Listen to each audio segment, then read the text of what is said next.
Back to a blog. और अभी आपने देखा कि हमारा फास्ट था तीज का। फिर आज नेक्स्ट डे फिर से मेरा फास्ट है। ये मैं फास्ट फर्स्ट टाइम रख रही हूँ। इसे संतान सप्तमी का व्रत कहते हैं। तो इसमें क्या क्या होता है ये मैं आपको आगे बताऊँगी। सुबह से उठ के नहा धो के पूजा कर ली थोड़ी सी, मतलब घर की जो पूजा होती है, क्योंकि जो व्रत की पूजा है वो बाद में होगी। उसका मुहूर्त 12 बजे के बाद है, तो वो बाद में करूँगी। उसकी पूरी तैयारी है, खुद भी तैयार होना पड़ेगा। तो अभी पहले प्रसाद बनाना है, तो उसके लिए ये गुड़ भिगा के रख दिया था। अभी बनेगी मीठी पूड़ियाँ, उसमें गुड़ वगैरह डाल के, गुड़ और सौंफ डाल के बोला है मुझे बनाने के लिए। मेरा फर्स्ट टाइम है तो इतना मुझे पता नहीं था, सबसे पूछ के कर रही हूँ। तो यही होगा, जल्दी से बना लेती हूँ क्योंकि श्री को उसके फर्स्ट नैप के लिए सुला के आई हूँ। इसके बाद वो सोएगा ही नहीं दोपहर के पहले, तो इसलिए मुझे सबसे पहले तो प्रसाद बनाना है। बाकी काम तो मैं उसके वो मेरे साथ ही रहता है। यहाँ पर भी जब देखता है कि आप कुछ काम कर रहे हो तो पीछे पीछे रहेगा, और अगर मैं बैठी हूँ नॉर्मल तो वो सबके साथ खेलेगा, बट कुछ काम नहीं करने देता। यहाँ पर भी वो मुझे, उसका यह है कि नहीं बैठो, आप मत करो। तो इसीलिए अभी पहले जल्दी से प्रसाद बनाती हूँ और फिर आप लोगों से बाद में मिलती हूँ। बाद में बहुत सारी चीज़ें दिखानी है कि क्या होता है संतान सप्तमी व्रत में। कई लोग करते होंगे, कई लोग नहीं करते हैं, तो इसीलिए मुझे भी इतना नहीं पता है। जितना मुझे पता है वो मैं आपको बताऊँगी। ये पूजा की सब तैयारी हो गई है, सब एक साथ रख लिया सामान। ये भगवान जी का आसन एंड फल फूल, कलावा, नारियल, बेलपत्र, फूल, और ये कंगन मम्मी ने दिए थे। ये चांदी का भी मिलता है, इसे ही पहनना पड़ता है आज पूजा करके, और साड़ी चूड़ी टिकली सब। एंड फिर शाम को हल्दी कुंकू रखा है, तो उसके लिए थोड़ा सा पान और चूड़ी वगैरह, और ये सास को देने के लिए है तो इसका अलग। तो ये सब है, आगे पूजा में देखिएगा सब कुछ अच्छे से। तो यही साड़ी पहन के जो मम्मी ने दी है, यही साड़ी पहन के अभी मुझे पूजा करना है, तो जल्दी से रेडी हो जाती हूँ। आप हालत देख सकते हैं। थोड़ा सा पूड़ियाँ बनाई और पंचामृत वाली सब तैयारी करने में टाइम लग गया। उपास रहता तो बहुत थक गई। जल्दी से तैयार हो जाते हैं। उसकी ब्लाउज़ तो नहीं सिली है, तो दूसरी ब्लाउज़ पहनना पड़ेगा अभी, कोई भी नई वाली। देखते हैं।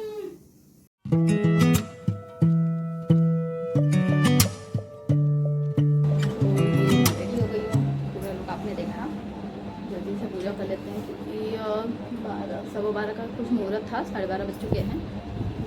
रेडी हो गए हैं सब लोग, सब कुछ तो सब देखा ही आपने, सब कुछ रेडी कर लिया मैंने, तो बस पूजा करते हैं। सबसे पहले पूजा के लिए हम करेंगे शिव जी की मूर्ति स्थापित, और उन्हें दूध, दही और गंगाजल वगैरह से नहला के अच्छे से साफ़ करके वापस रख देंगे उनके आसन पर।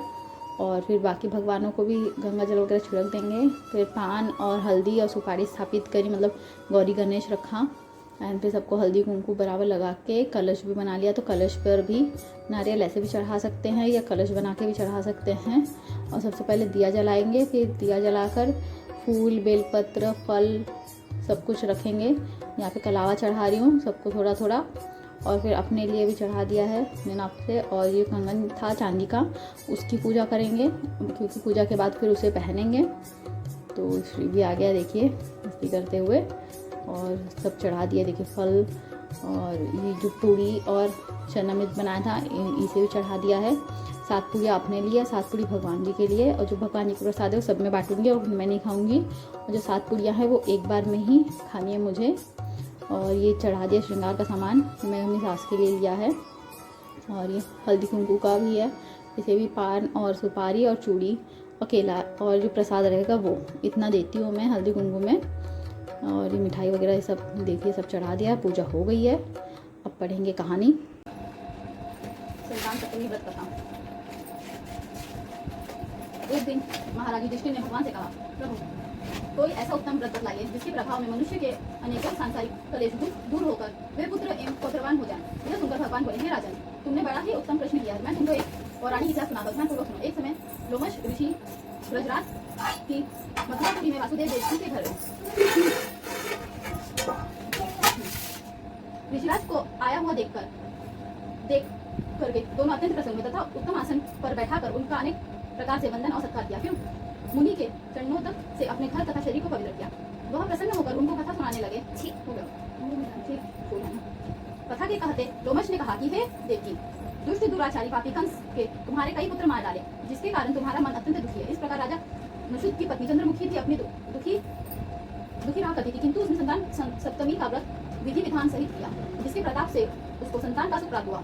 यह सुनकर देवकी ने हाथ जोड़कर मुनि से कहा, हे ऋषिराज, कृपा करके रानी चंद्रमुखी का संपूर्ण वृतांत तथा इस व्रत को विस्तार सहित मुझे बतलाइए, जिससे मैं भी इस दुख से छुटकारा पाऊं। लोमश ऋषि ने कहा कि देवकी, अयोध्या के राजा नहुष थे। उनकी पत्नी चंद्रमुखी अत्यंत सुंदर थी। उनके नगर में विष्णुगुप्त नाम का एक ब्राह्मण रहता था। उसकी स्त्री का नाम भद्रमुखी था।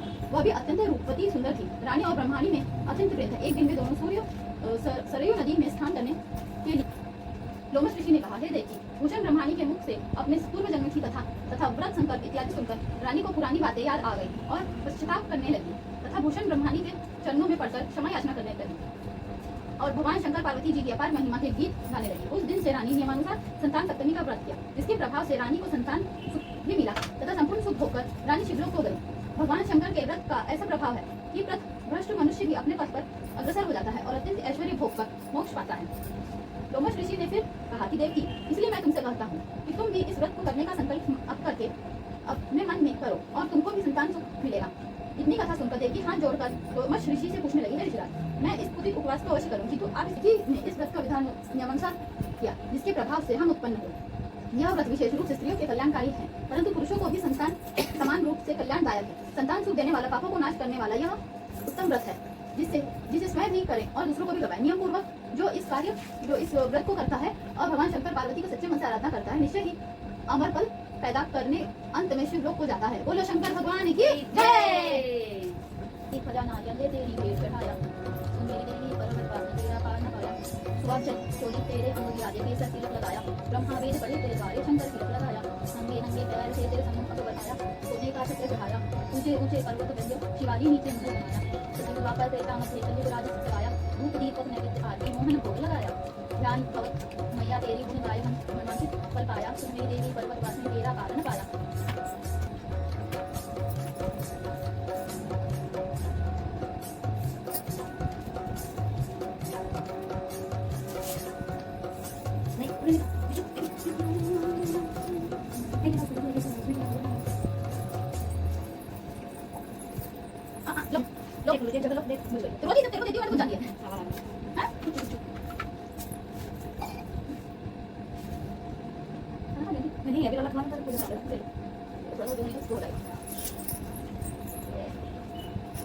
कर लो जय जय, उधर जय कर लो, उधर करो जय, जय करो, जल्दी से जय करो। जय करो, जय करो। कैसे करते? जय जय जय जय, हाँ जय जय।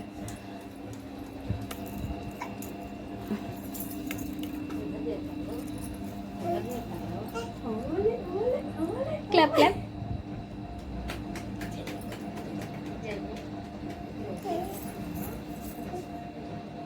तो फाइनली पूजा हो गई थी गर्मी में, क्योंकि पंखा वगैरह नहीं चालू कर सकते, वैसे ही दिया बुझ रही थी। और अभी आपने देखा जो मैंने 7 पूड़ियाँ चढ़ाई हूँ, तो ये एक 7 पूड़ी मैं खाऊंगी और 7 पूड़ी बाकियों को देना पड़ेगा प्रसाद में पंचामृत के साथ। तो यही है आज का उपास, यही खा के तोड़ेंगे। तो ये खा लेते हैं, थोड़ा सा आराम करते हैं। देखिए कितनी गर्मी हो रही है। पापा पापा, बस इसके पास तो पापा ही बस है।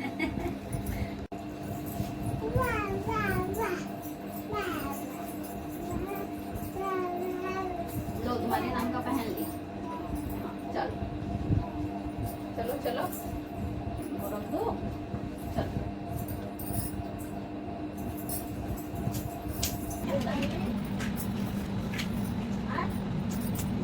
हाँ नहीं बैठना है, ले बता देना।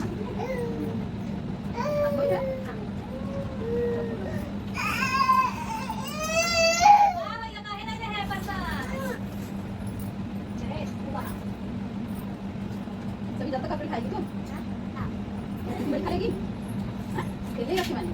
हाँ हाँ रुको रुको, इसमें से ले लेना थोड़ा सा।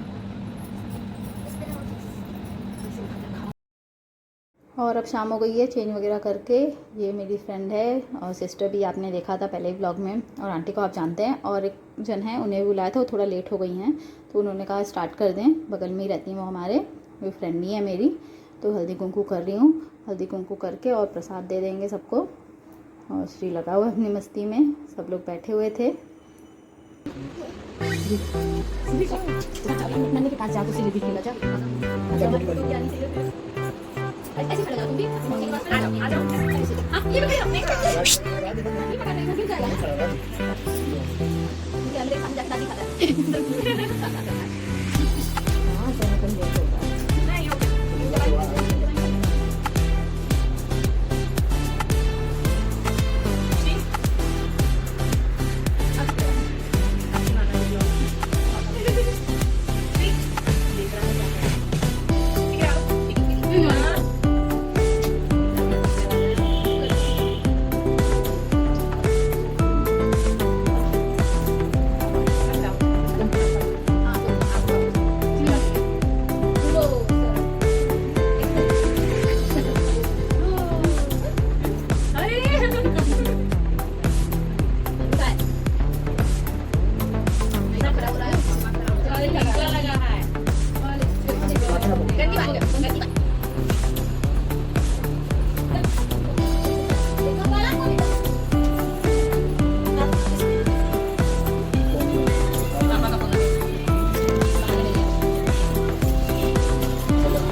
हल्दी कुंकू भी हो गया, सब हो गया।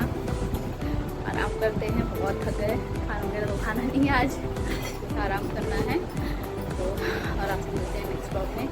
सो much guys for watching this blog. Please subscribe our channel.